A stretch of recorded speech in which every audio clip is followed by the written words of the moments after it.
frente al Hospital General a las 3. Y esta es una historia real. Y si estás escuchando esto de noche, solo te recomiendo que enciendas la luz. Porque lo que voy a contarte cambió para siempre la forma en que veo el mundo y tal vez cambie también la tuya. Mi nombre es Rodrigo Herrera. Tengo 41 años.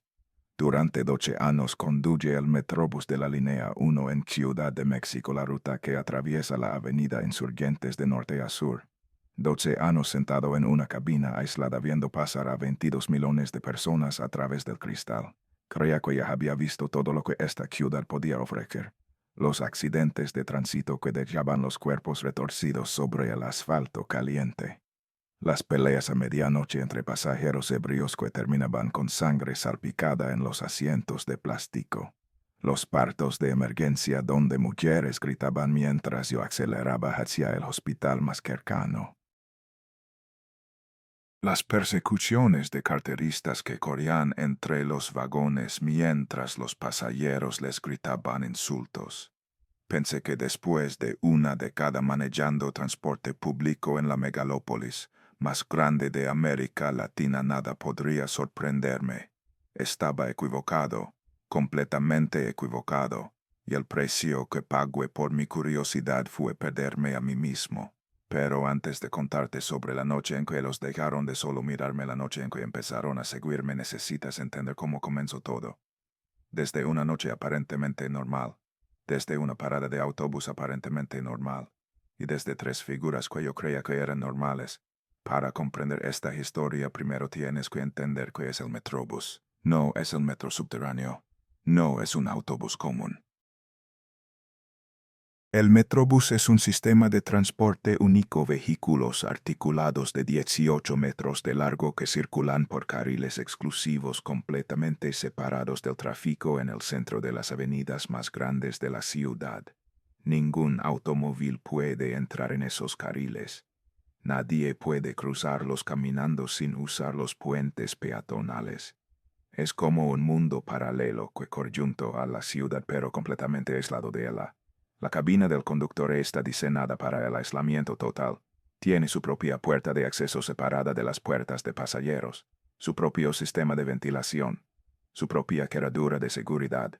Una pared de cristal blindado separa al conductor del área de pasajeros. Durante las 8 horas de cada turno prácticamente, no tienes contacto físico con nadie. Ves a cientos miles de personas subir y bajar por las puertas centrales y traseras, pero nunca los tocas. Nunca hablas con ellos. Nunca sabes sus nombres. Solo ves sus siluetas moverse detrás del cristal como peces en un acuario del que tú estás excluido. Eres una isla móvil. Una burbuja de soledad en medio de un océano de 22 millones de almas. Al principio esa soledad me asfixiaba. Venía de trabajar como conductor de microbús donde el contacto con los pasajeros era constante, el cobro del pasaje, las discusiones sobre el cambio, las conversaciones con los habituales que se sentaban junto a mí. Pero poco a poco aprendí a amar el silencio de la cabina del Metrobús.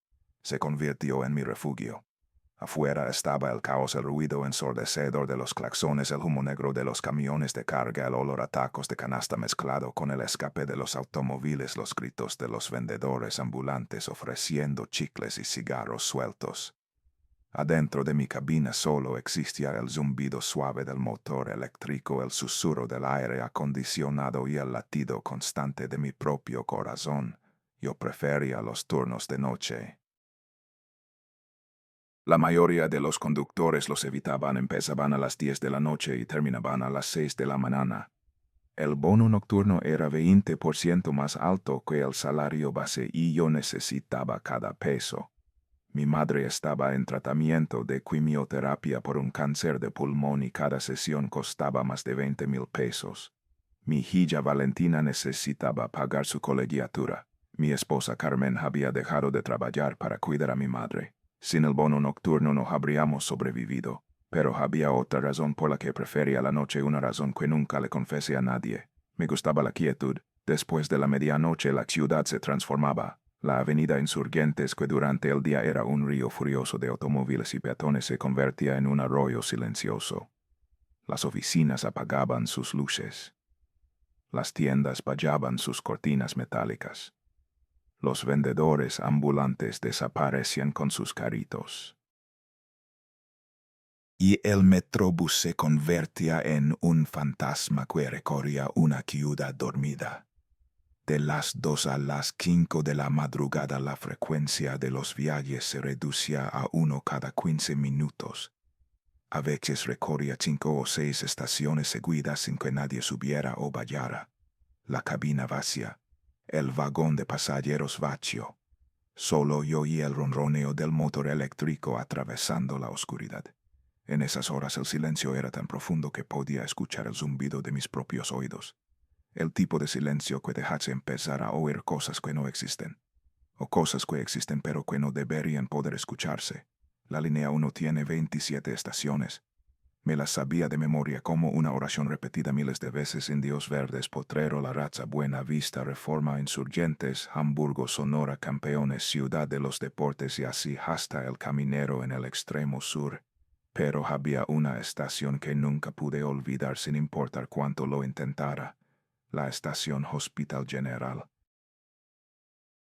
El Hospital General de México es una de las instituciones médicas más grandes y antiguas del país. Fue construido en los años 30 del siglo pasado, un complejo gigantesco de múltiples edificios que ocupa varias manzanas completas en el corazón de la ciudad.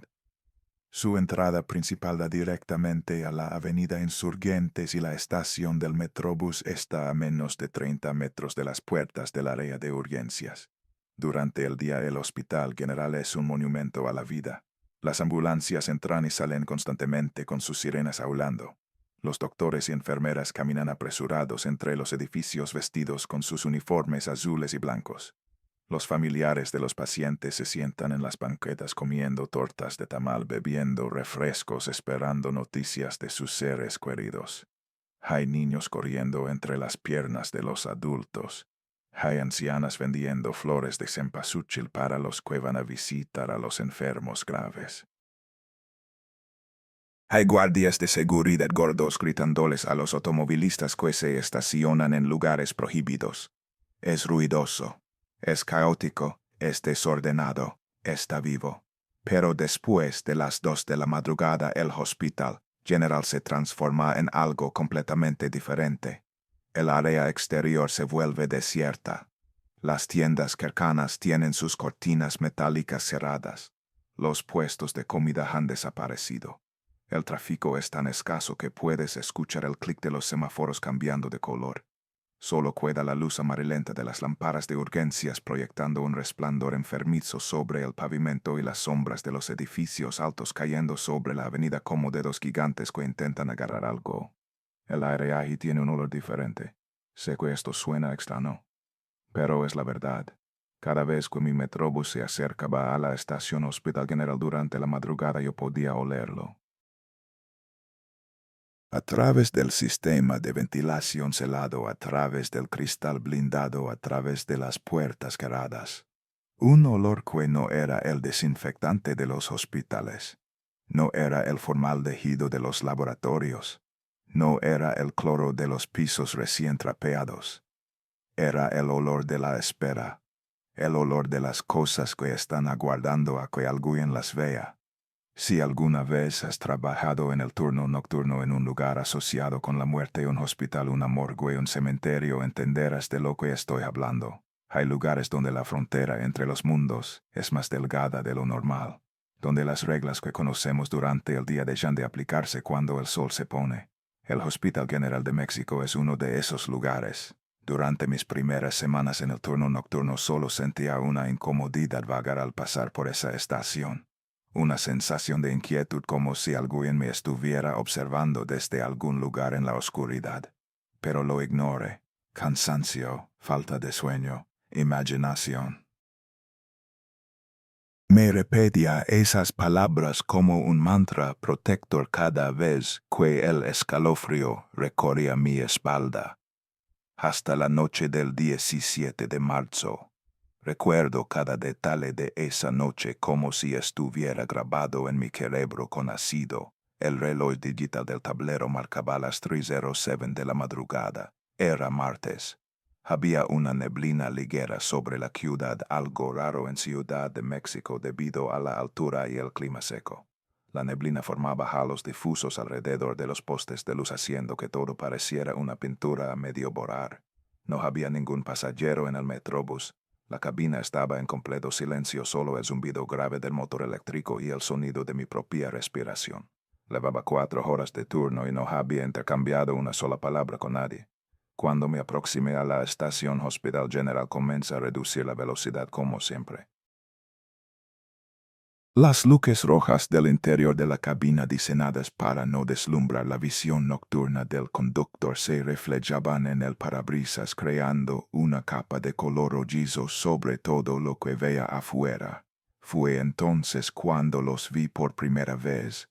3 figuras estaban de pie en la banqueta justo frente a la entrada del área de urgencias. 3 hombres formados en línea horizontal separados entre sí por aproximadamente 1 metro de distancia. Completamente inmóviles, lo primero que noté fue su ropa. Batas de hospital. Esas batas azul claro o blancas abiertas por la espalda atadas con cordones que los hospitales les dan a los pacientes internados. Los 3 vestían esas batas y aparentemente nada más. Lo segundo que noté fue su postura. No se movían, en absoluto. No había ese movimiento sutil que todos los seres humanos vivos hacemos constantemente, ese cambio de peso de un pie al otro, ese ligero balanceo, ese ajuste de la posición de los brazos. Estaban quietos como estatuas de cera, los brazos colgando a los costados, los rostros dirigidos hacia el frente. Lo tercero que noté, y esto fue lo que me hizo reducir la velocidad instintivamente, fue que estaban mirando hacia donde yo venía. No miraban la calle, no miraban el hospital, miraban exactamente hacia el Metrobús que se aproximaba. Pasé frente a ellos a baja velocidad a menos de 10 metros de distancia.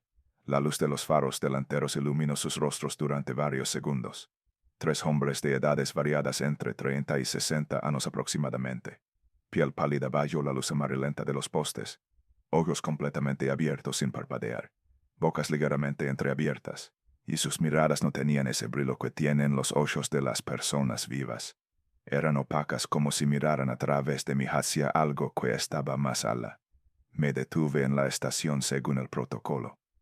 Abrí las puertas. Esperé los 10 segundos reglamentarios. Nadie subió. Cerré las puertas. Continuó la marcha. Fue entonces cuando miré por el espejo retrovisor izquierdo. Las 3 figuras seguían en el mismo lugar, pero sus cabezas habían girado 90 grados, de norte a sur, siguiendo la dirección en que mi metrobús se alejaba. Los 3 al mismo tiempo en el mismo ángulo exacto, como 3 marionetas controladas por un solo titiritero invisible, y seguían mirándome. Un escalofrío me recorrió la columna vertebral. Mis manos apretaron el volante con tanta fuerza que los nudillos se me pusieron blancos. Traté de tranquilizarme. Deben ser pacientes psiquiátricos, pensé, o drogadictos buscando un lugar donde pasar la noche, o indigentes con algún trastorno mental. Había docenas de explicaciones lógicas. Ciudad de México tiene miles de personas en situación de calle, muchas de ellas con problemas de salud mental. No era raro ver comportamientos extraños a las 3 de la madrugada. Miré el espejo una vez más cuando ya había avanzado unos 50 metros. Las 3 figuras seguían allí con las cabezas giradas hacia el sur mirando en mi dirección hasta que la distancia y la neblina se las tragaron en la oscuridad. Esa noche llegué a casa a las 6:30 de la mañana. Carmen ya estaba despierta preparando el desayuno para Valentina antes de llevarla a la escuela. Me preguntó cómo había estado el turno.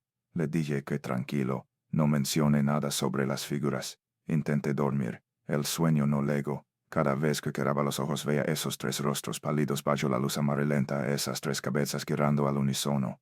A la noche siguiente volví a pasar por la estación Hospital General a las 3:04 de la madrugada, y ellos estaban allí, en el mismo lugar, en la misma postura, con las mismas batas de hospital, inmóviles hasta que mi metrobús pasó frente a ellos, momento en el cual giraron las cabezas en perfecta sincronía para seguirme con la mirada, y la noche siguiente, y la noche después de esa.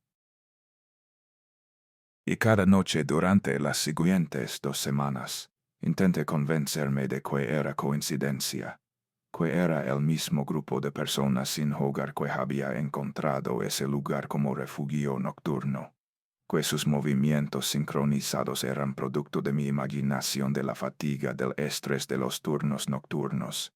Pero en el fondo, en ese lugar del estómago donde vive el instinto de supervivencia, sabía que algo estaba mal, que lo que estaba viendo no tenía ninguna explicación lógica, que esos hombres no eran pacientes psiquiátricos ni indigentes ni drogadictos, eran algo más, algo que no debería existir.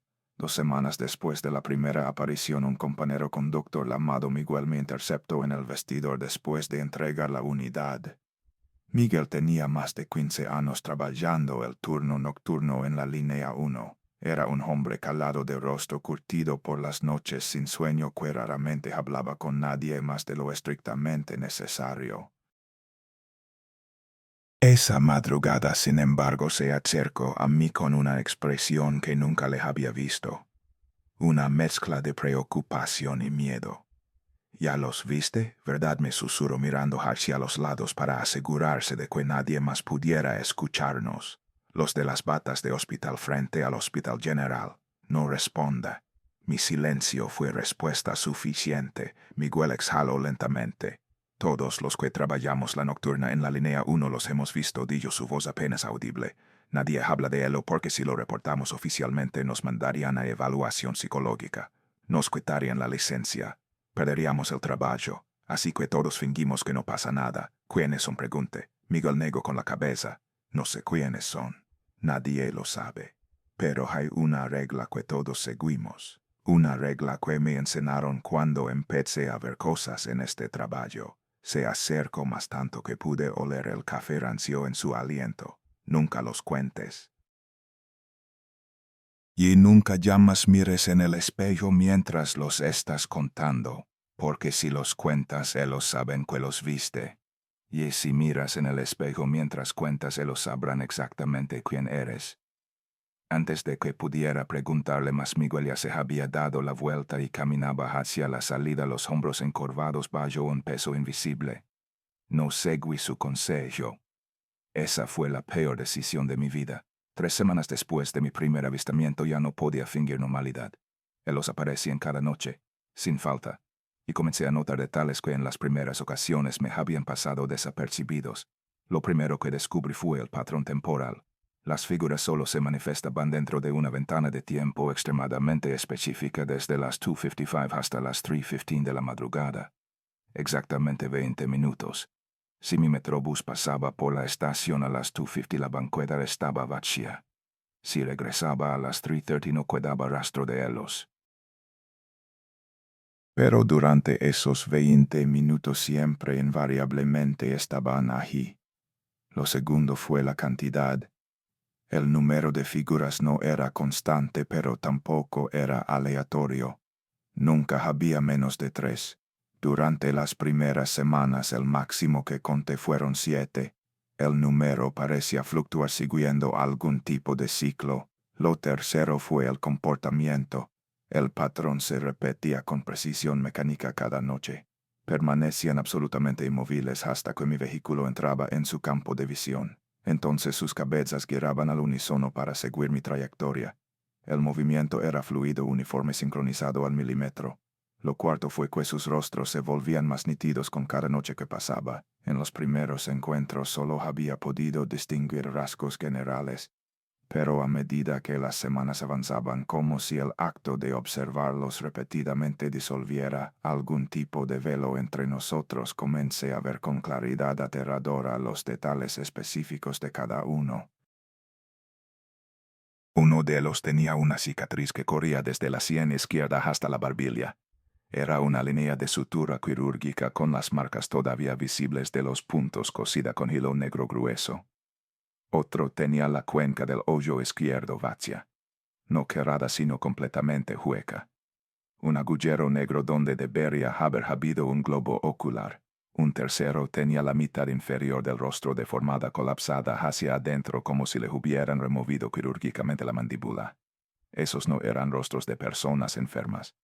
Esos eran rostros de personas que habían muerto y que habían sido sometidas a procedimientos médicos que ningún ser vivo tendría que soportar.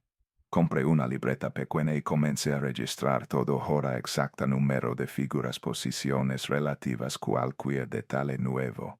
Era mi manera de mantener el control, de convencerme de que podía analizar esto como cualquier otro fenómeno del mundo real. Después de 2 semanas de notas meticulosas tenía suficientes datos para identificar un patrón que me heló la sangre. El número de figuras fluctuaba de acuerdo con las fases lunares. En las noches de luna llena solo aparecían 3 figuras. El número mínimo. A medida que la luna menguaba, el número aumentaba. 5, 7, en algunas ocasiones 9. Y en las noches de luna nueva, cuando el cielo estaba completamente oscuro, el número alcanzaba su máximo. La primera noche de luna nueva después de que comencé mis registros conté 13 figuras en la banqueta. No fue una decisión consciente lo que me llevó a buscar pruebas. Fue un impulso, una necesidad de demostrar que no estaba perdiendo la razón. Una noche, aproximadamente un mes después del primer avistamiento, llevé mi teléfono celular al trabajo. Lo monté en el soporte del tablero y lo configuré para grabar video. Era noche de luna nueva. 11 figuras formaban una hilera extendida sobre la banqueta desde la entrada de urgencias hasta casi la esquina de la calle.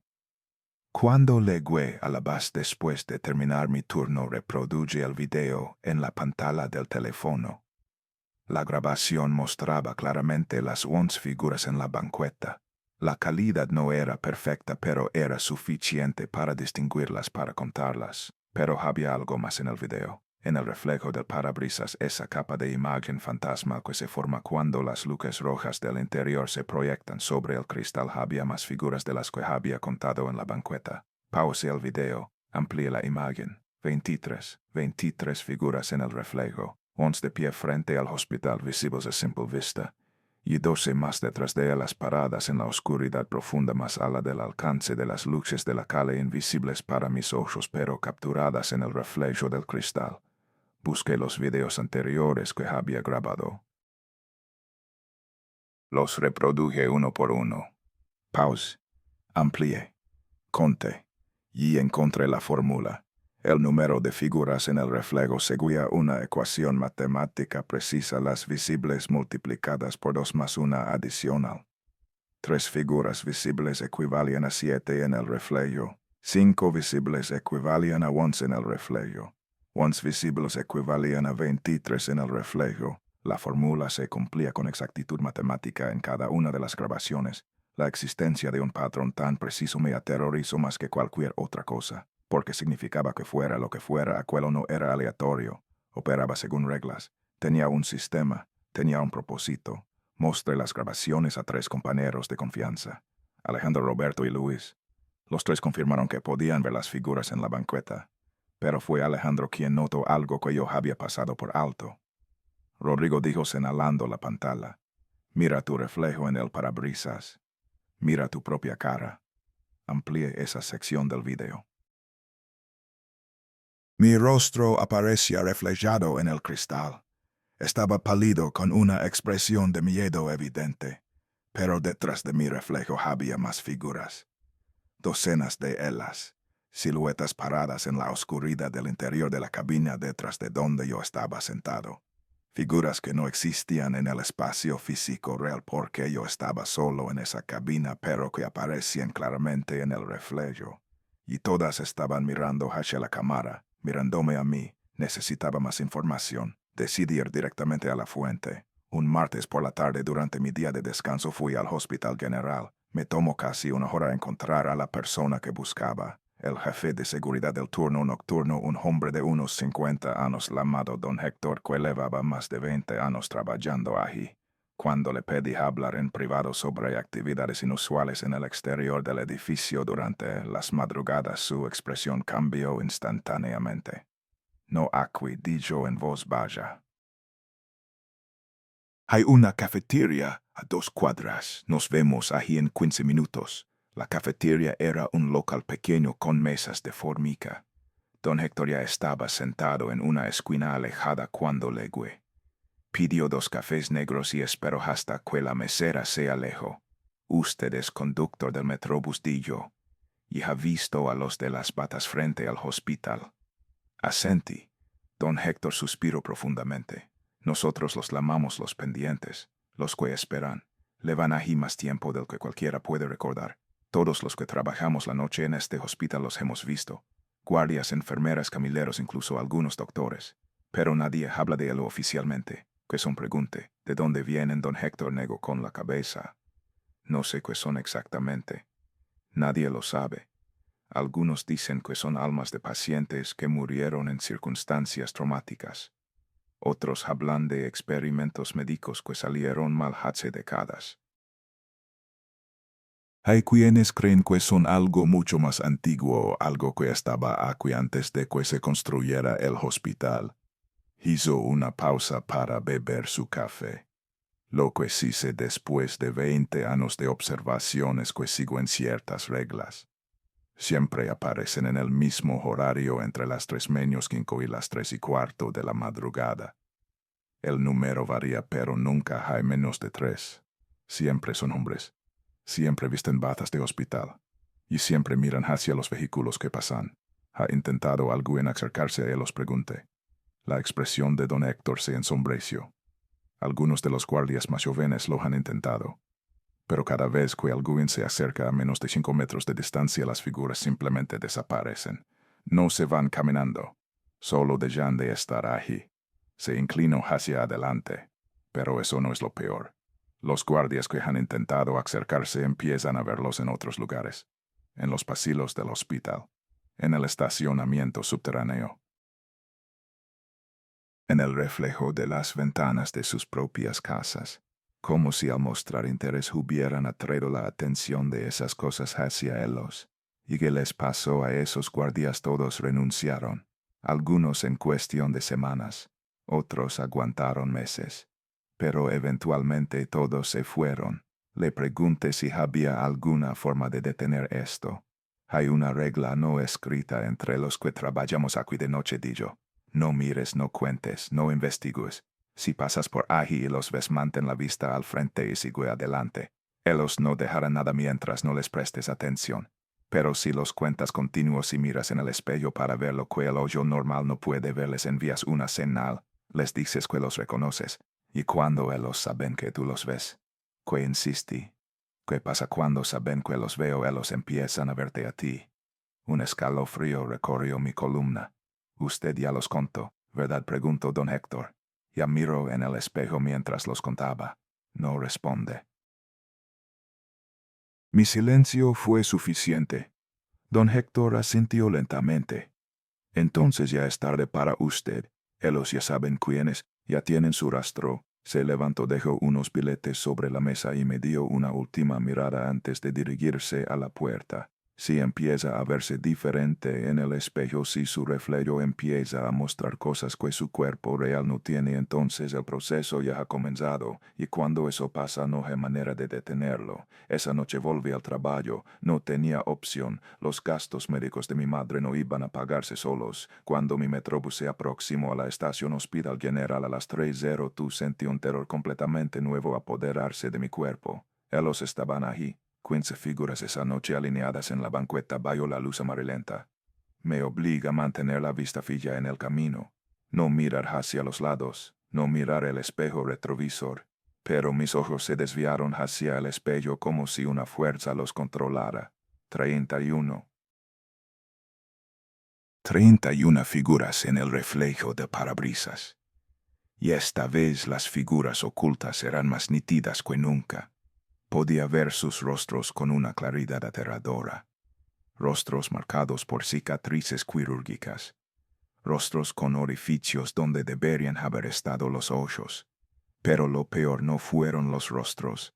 Lo peor fue que uno de ellos me resultó familiar. Era un hombre de unos 40 años con una cicatriz en forma de Y que le atravesaba la frente. La cicatriz de una autopsia.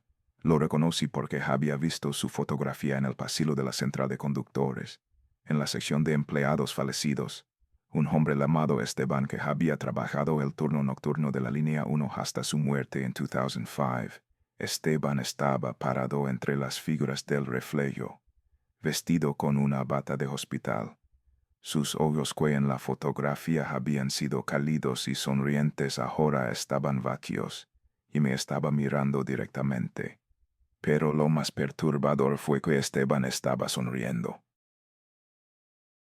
Sus labios se estiraban hacia los lados más allá de los límites naturales de un rostro humano, exponiendo dientes y encías en una mueca que ningún ser vivo podría hacer. Y mientras lo miraba paralizado por el horror, su boca comenzó a abrirse. Se abrió más y más, sobrepasando cualquier capacidad humana, hasta que su mandíbula inferior pareció desencallarse y su boca se convirtió en un agujero negro que ocupaba la mitad de su rostro. Y desde ese agujero, desde esa oscuridad, imposible algo comenzó a emerger. Aparte los ojos del espejo con un movimiento brusco.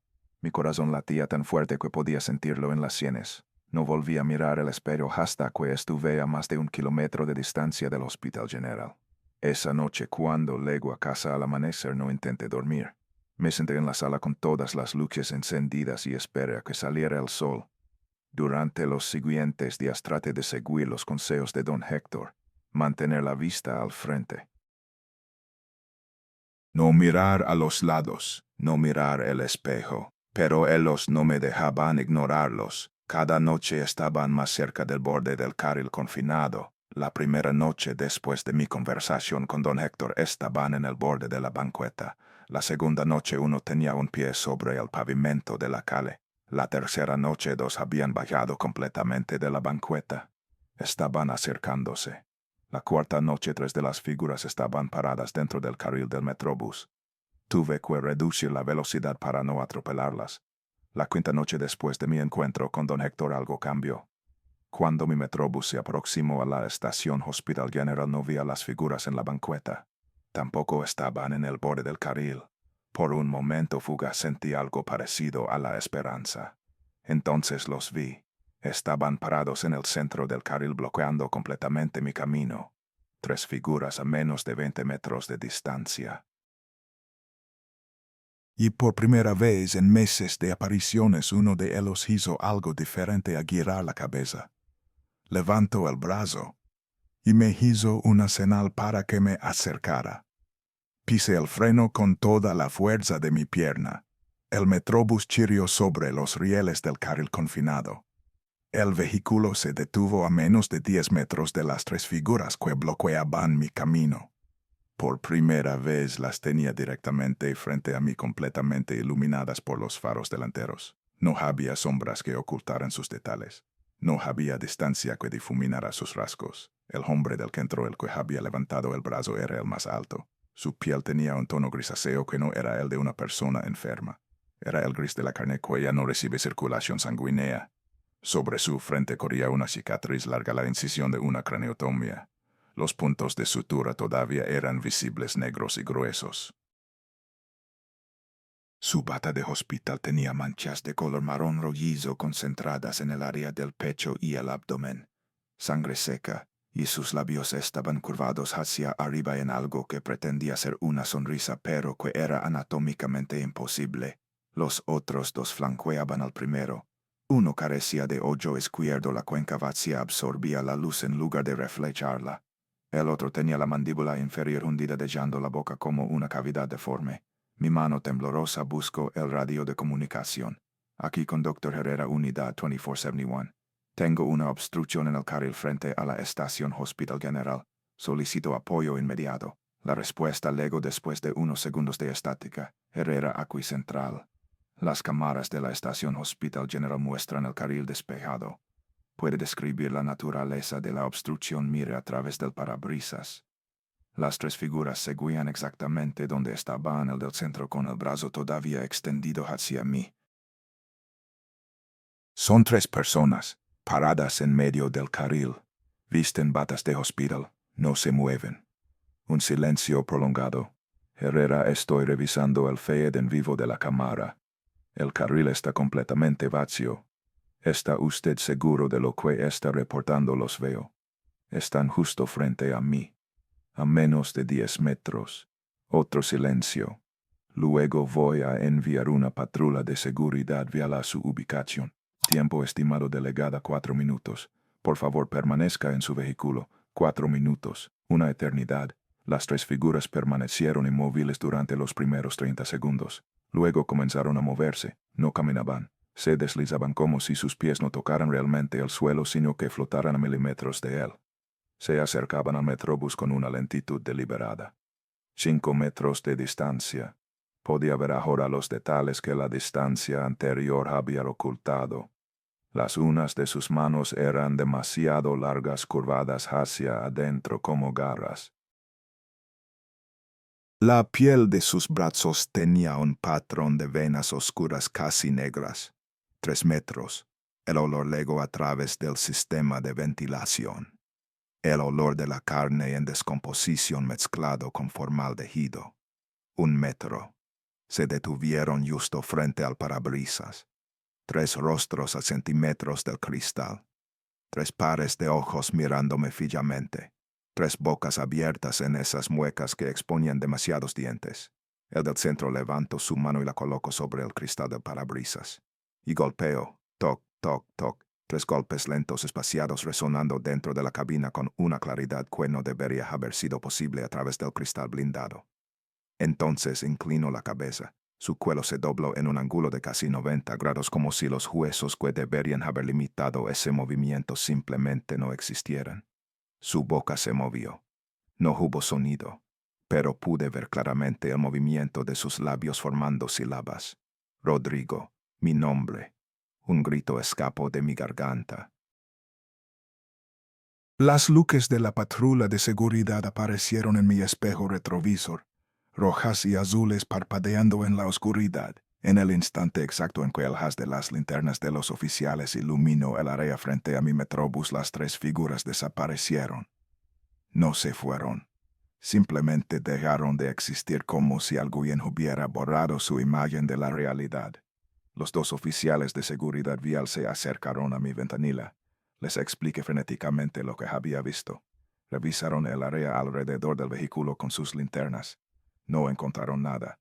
Señor, ¿se encuentra usted bien?, me preguntó el oficial más joven mirándome con esa expresión que la gente reserva para los que podrían estar perdiendo la razón. Saqué mi teléfono. Les mostré los videos que había grabado en noches anteriores. El oficial más joven se quedó mirando la pantalla más tiempo del necesario. He escuchado historias de otros patrulleros, dijo finalmente, su voz baja. Dicen que este tramo de insurgentes es raro por las noches, pero oficialmente no podemos reportar nada de esta naturaleza. Su compañero le lanzó una mirada de advertencia. Lo escoltamos hasta la siguiente estación, dijo el oficial mayor.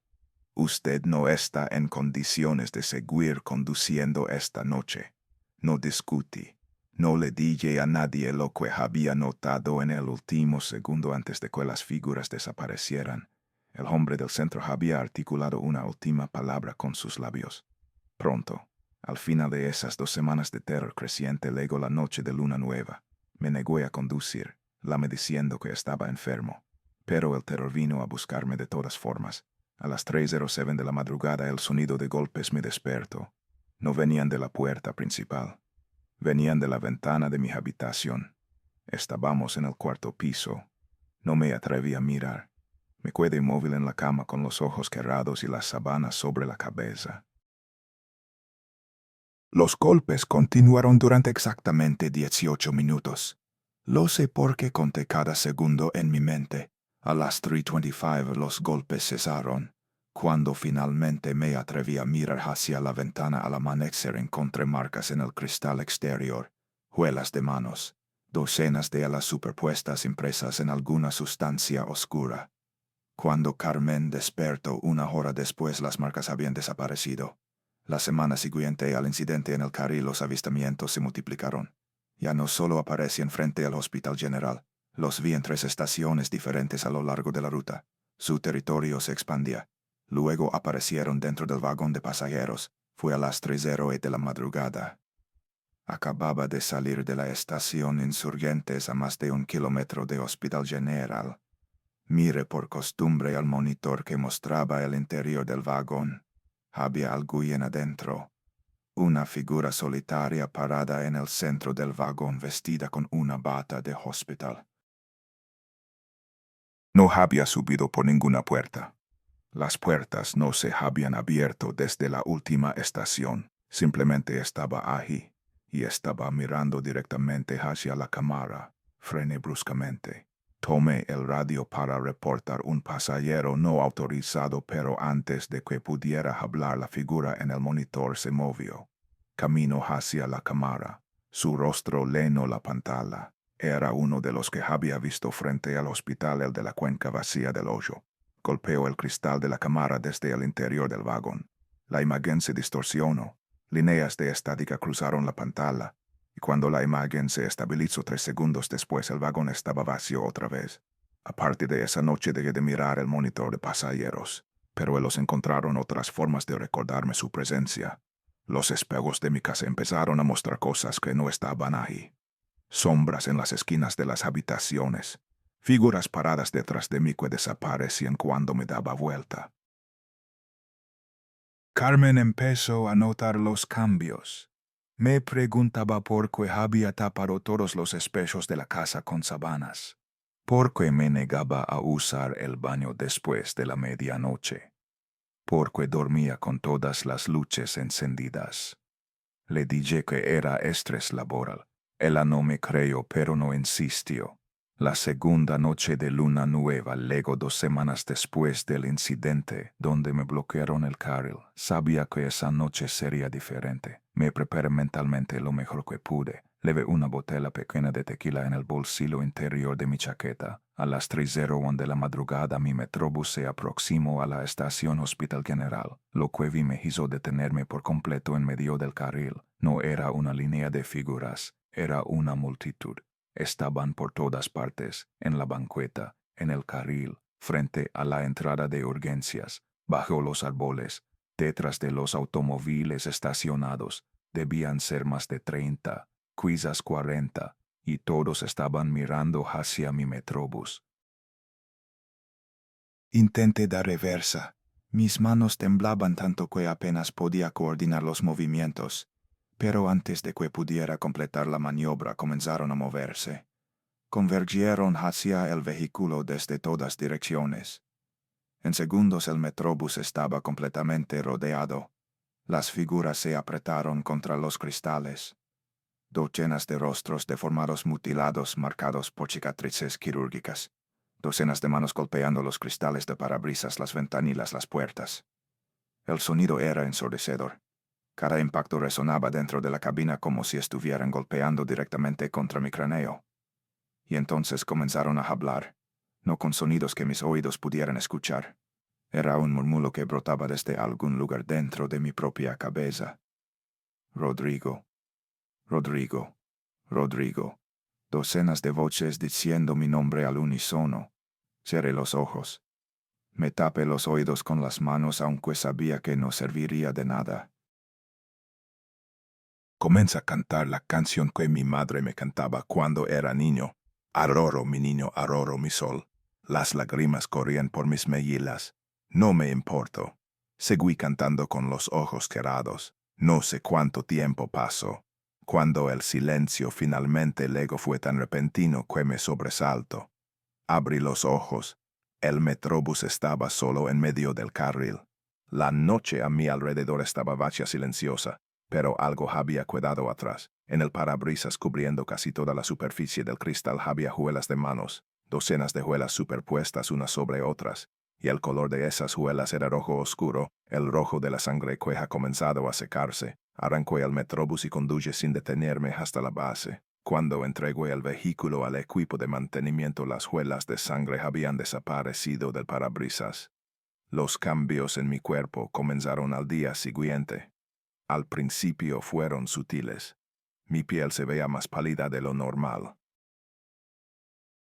No era la palidez de alguien que trabaja de noche. Era algo diferente, algo que sentía instintivamente como incorrecto. Carmen, lo noto. Rodrigo, ¿te sientes bien?, me preguntó un día mientras desayunábamos. Te ves apagado. Estoy bien, Menti. Solo necesito descansar más. Pero no estaba bien. Una noche mientras me lavaba las manos en el baño a las 4 de la madrugada después de mi turno levanté la vista hacia el espejo. El rostro que me devolvió la mirada tenía mis rasgos, mi estructura facial. Pero había diferencias. Las comisuras de los labios caían un poco más de lo normal. Los ojos estaban más abiertos sin parpadear. Y en la frente justo en el centro había una línea tenue.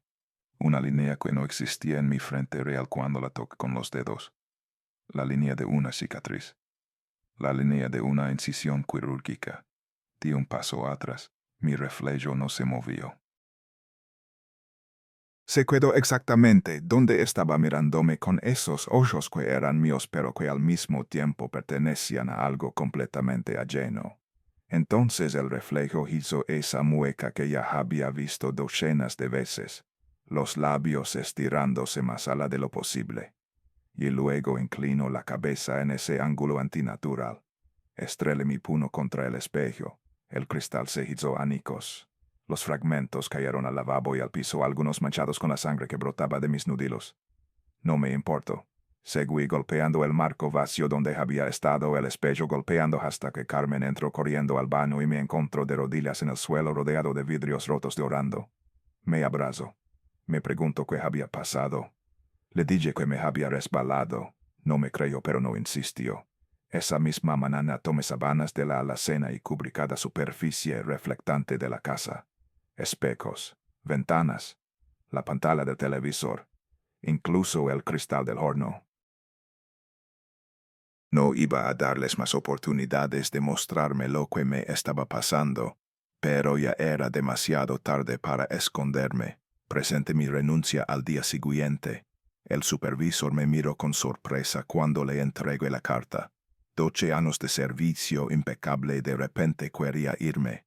Me ofreció alternativas, turno de día, licencia médica, apoyo psicológico. Rechacé todo. Solo quería irme. 2 semanas de preaviso. Es lo mínimo que requiere el reglamento. 2 semanas. 14 noches más pasando frente a ese lugar. Cada una de esas noches fue peor que la anterior. La primera noche las figuras estaban allí pero permanecieron en la banqueta. La segunda noche uno de ellos agitó la mano en un gesto de despedida mientras me alejaba. La tercera noche los encontré en 3 estaciones diferentes. La cuarta noche desperté a las 3:07 de la madrugada en mi cama paralizado, incapaz de mover ningún músculo y vi una sombra parada en la esquina de mi habitación. La quinta noche Carmen me dijo que había estado hablando en sueños, que había repetido un nombre una y otra vez durante horas. El nombre era Vázquez. Yo no conocía a nadie llamado Vázquez. La sexta noche miré por accidente mi reflejo en la pantalla apagada de mi teléfono celular. La marca en mi frente del reflejo era más visible que antes. La séptima noche era luna nueva.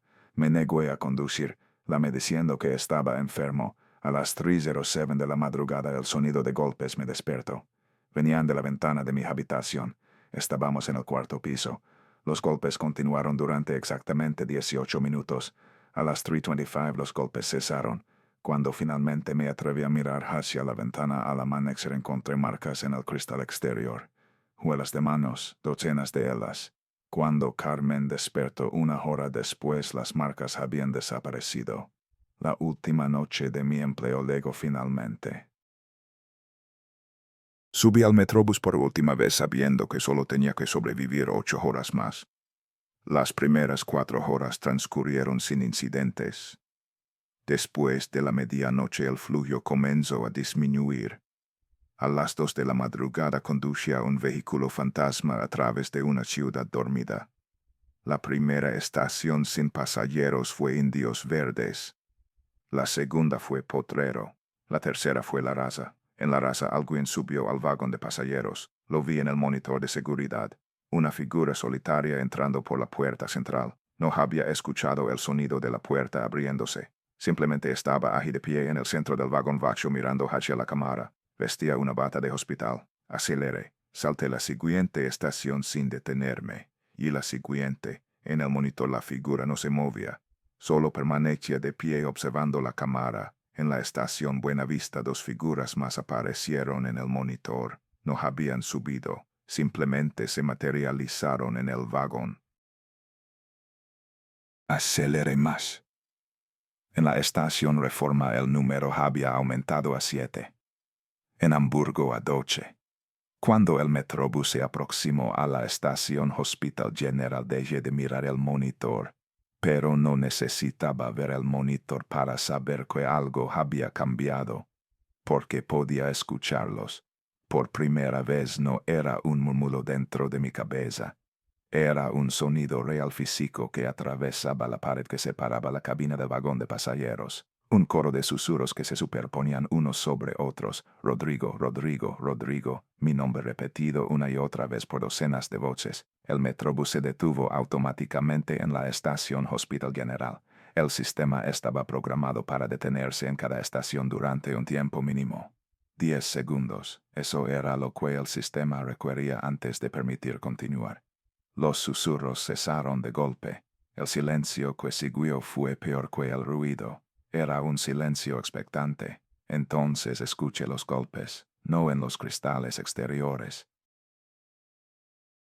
En la puerta de la cabina, la puerta que separaba mi refugio del vagón de pasajeros. Toc, toc, toc. 3 golpes lentos espaciados. No quise mirar. Me repetí que no debía mirar. Pero mi cabeza giró hacia la puerta como si una mano invisible la estuviera guiando. A través del cristal de la puerta de la cabina, iluminados por las luces rojas del interior, vi los rostros. Estaban alineados en el pasillo que conducía desde el vagón de pasajeros hasta la cabina del conductor. Una fila interminable de figuras con batas de hospital, cada una más cerca que la anterior. Y el primero de la fila, el que estaba a centímetros del cristal de la puerta, tenía mi rostro. No era exactamente igual. Era la versión de mí que había visto en el espejo del baño antes de romperlo. Pálido, con los ojos demasiado abiertos, con esa cicatriz atravesándole la frente. Era yo, pero no era yo. Era lo que yo estaba convirtiéndome. Su mano se levantó y se posó sobre el cristal de la puerta. Ya habló. Esta vez con sonido real. Ya es hora. 3 palabras pronunciadas con mi propia voz. Grité. Pisé el acelerador hasta el fondo. El metrobús se sacudió y arrancó con una violencia que hizo que las ruedas chirriaran sobre los rieles. Conduje sin detenerme hasta la base. Cuando estacioné el vehículo y finalmente reuní el valor para mirar hacia atrás, el vagón de pasajeros estaba vacío. Pero había algo en el cristal de la puerta de la cabina. Una juela de mano. Una sola juela. Cuando la miré más de cerca sentí que mi estómago se contraía. Era idéntica a mi propia mano. El mismo tamaño, la misma forma, las mismas líneas. Mis captores no habían dejado su marca. Habían dejado la mía. Han pasado 6 meses desde mi última noche en el metrobús. 6 meses desde que entregué las llaves de la unidad 2471 y salí de la bus jurándome que nunca volvería a poner un pie en ese lugar. 6 meses desde que creí que al alejarme de la línea 1, al abandonar los turnos nocturnos, podría recuperar mi vida. Estaba equivocado. Ahora trabajo en una oficina, un cubículo gris en el 5º piso de un edificio de seguros en la Colonia del Valle. Capturo datos en una computadora durante 8 horas al día, de lunes a viernes, de 8 de la mañana a 5 de la tarde. El sueldo es menor que lo que ganaba como conductor, casi 30% menos. Hemos tenido que hacer ajustes. Carmen volvió a trabajar medio tiempo. Mi madre tuvo que cambiar a un tratamiento de quimioterapia menos costoso. Pero al menos ya no tengo que enfrentar la oscuridad. Al menos eso es lo que me digo cada mañana. Pero las pesadillas no dejan marcas en el mundo real. Y las marcas que ellos dejaron en mí no han desaparecido. Carmen fue la primera en notar los cambios. Al principio fueron comentarios casuales.